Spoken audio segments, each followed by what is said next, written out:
அடுத்த படத்தை சொல்லிட்டு கிளம்புங்க. இந்த முறை அவர் வந்த பொழுது முதலில் வந்தவுடன் சொன்ன ஜெயிலர் படம் சொல்லும். ஜெயிலர் படம் சொன்னார். அதுக்கடுத்து அடுத்த கொஸ்டின் நிருபர்கள் கேட்கும் பொழுது காலில் விழுந்தது முடிச்சிடலாம்னா அப்படின்னு. அதனை தொடர்ந்து அவர் படம் சம்பந்தமாக விரிவாக பேசியவுடன் நான் கடைசியாக அடுத்த படம் சொல்லலாமா அப்படின்னு வேண்டாம் என்று கையை காட்டியதோடு முடித்துக் கொண்டார். அவர் காரில் எழும்போது அம்மா வந்தாச்சான்னு கேட்டு அம்மா உள்ளே இருக்கிறார்கள் அப்படின்னு சொல்லி அதுக்கடுத்து நீங்க வந்ததுக்கு போலீசார் சரியான பாதுகாப்பு கொடுத்தார்கள். இதுதான் நடந்தது. அடுத்த படம் என்ன அப்படிங்கறது அப்டேட்ட பத்தி தான் அதுதான் அடுத்த படம் என்னன்னு சொல்லி சொல்லாங்க இல்ல அப்படியே கையை காட்டினாரு. அதுதான் 2012 நவம்பர் 27 இந்த சம்பவம் நடைபெற்றது. பொதுவாக எந்த விஐபியும் தான் நான் முன்னின்று ஆனா வணக்கம் அப்படின்னு சொல்லிட்டு பிரஸ் பாக்குறீங்களா அப்படின்னு நான் அவர் விஜயகாந்த் வந்த பொழுது எடுத்த உடனே டே நீ யாரு என்ன எல்லாரையும் மடைக்கிட்டு கேட்டிருக்கேன். ஆனா பிரஸ் சொல்லுங்க அப்படிங்கிறோம்ல. அதை தாண்டி கொஞ்சம் வரும்போது ஜெயலலிதா குறித்து கேட்டதற்கு அவள்கிட்ட கேட்டவனும் அப்பொழுது நான் ஏஆர்டிவியில் பணிபுரிந்ததால் மேலும் நான் அதிமுக பற்று உள்ளவன். நான் ஓப்பனாக சொல்வேன். கையில் பச்சை கூட குத்தி இல்லை. அது என்ன விஜயகாந்த் கேட்டவுடன் அம்மாவை பற்றி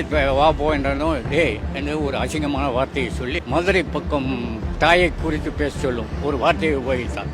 அதெல்லாம் சொல்லாதீங்க. இது ஏர்போர்ட் பப்ளிக் வர்ற இடம். நான் என்ன பண்ண மீண்டும் அவர் உன்னை தொலைச்சிருவோம். நீயாடா எனக்கு சம்பளம் கொடுக்குற போய் அங்கேயும் பேசுறாரு என்று தப்பா நினைச்சிருக்கேன் சொல்லிவிட்டு உள்ளே புறப்பட்டு விட்டார். அந்த நேரம் மேலாளராக விமான நிலைய மேலாளர் சுந்தரம் என்பவர் இருந்தார். விஜயகாந்த் குடிபோதையில் இருந்தார். சுந்தரம் வேகமாக அழைத்து பாலு உடனடியாக கம்ப்ளைண்ட் பண்ணுங்கள், குடிபோதையில் இருப்பை நான் தடுத்து விடுகிறேன், அண்ணன் போட்டு விடுங்க அப்படின்னு சொல்லிட்டேன். முதல்வரின் கருணையோடு நான் பேசுறேன், நீங்க பேசுறீங்களா?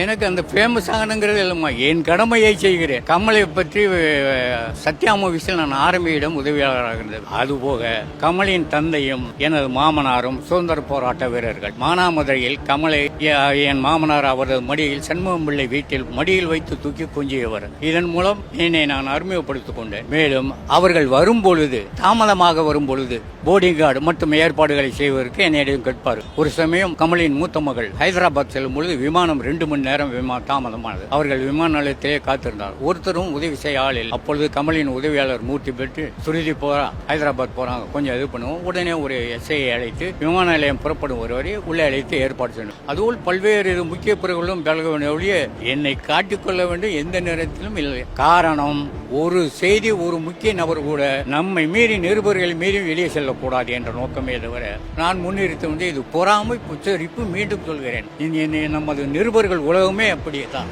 நன்றி, வணக்கம்.